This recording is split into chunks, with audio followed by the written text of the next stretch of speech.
Gemas Golf Resort saya. Lubang ke-10 saya belanja anda hari ni di Gemas, guys. Kau pernah datang sini tak? Aku pun first time main ni. Mencabar nampak gaya berbukit bukau. Jadi kalau nak cari tempat-tempat yang agak tersembunyi, di sini lah tempatnya saya belanja untuk you all. Gemas Golf Resort, beberapa hole review untuk anda. So ini adalah lubang nombor 10, guys. Lubang nombor 10 mencuram sikit landing sebelah kiri. Sebelah kiri nampak ada hutan. Masuk hazard, sebelah kanan ada, depan ada kolam. Dan sebenarnya dia punya fairway dia selanting ke kiri.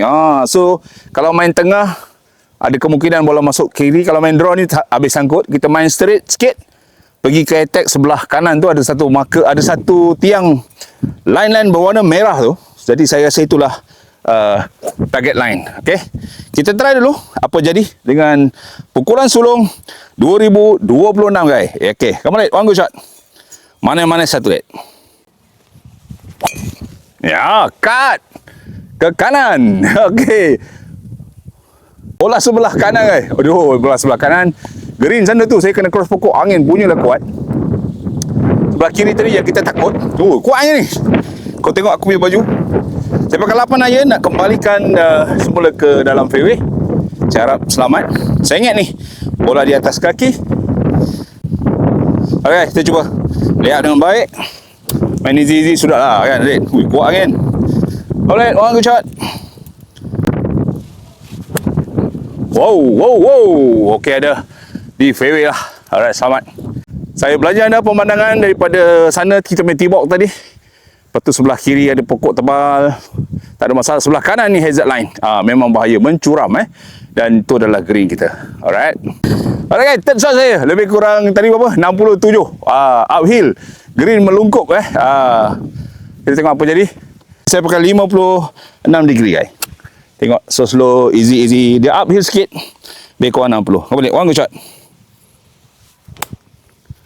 Come on. Up. Sikit lagi. Tak on. On juga.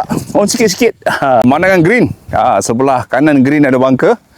Green hampir-hampir membulat. Seranggun. Rumput seranggun, guys. Rumput ni okey. Rumput otai. Tapi soft lah green dia. Macam dia lembut Bola saya di sana. Tepi-tepi ujung sana. Bolehlah putting kan. Di green ni baru separuh potong Separuh potong. So kita tengok apa jadi dengan pukulan saya. Okey, saya putt uphill kanan turun kiri. Rasanya macam berat je ni. Katanya speed 8. Boleh tak sampai dengan baik. Dapat sampai pun jadilah. Saya nak boogie je untuk lubang ni.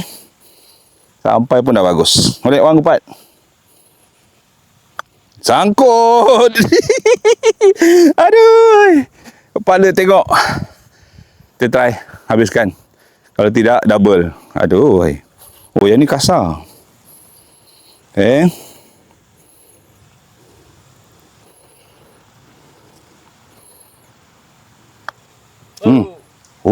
Bogey.